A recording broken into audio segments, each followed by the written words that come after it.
iyang pakuhaguala. Minsan may mga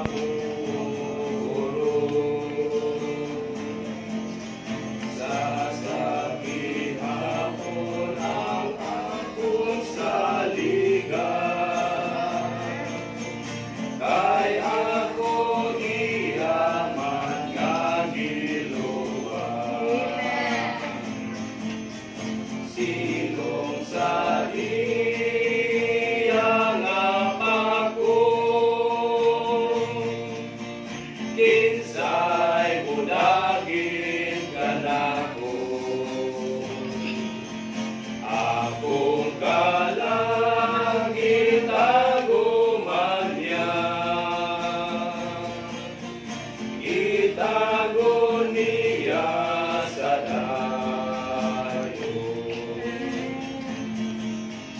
Silong sa iyang pakungagamhanan, ang duhan ko magkapahulay na. Sa panahon na may ikalisangan, diha kanila may kalinaw ko. Silong sa iyang apako,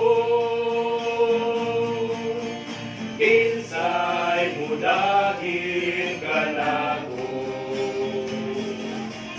Akong kalangit aguman niya, itago niya sa dayo. Silong sa iyang pako may kalipan,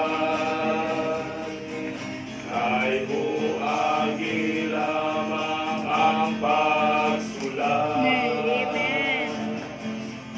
Huwag nautan ka na kung amubuntong, kay si Jesus na kumanalipon. Silong sa iyang apako, kinsay mudagin kanako.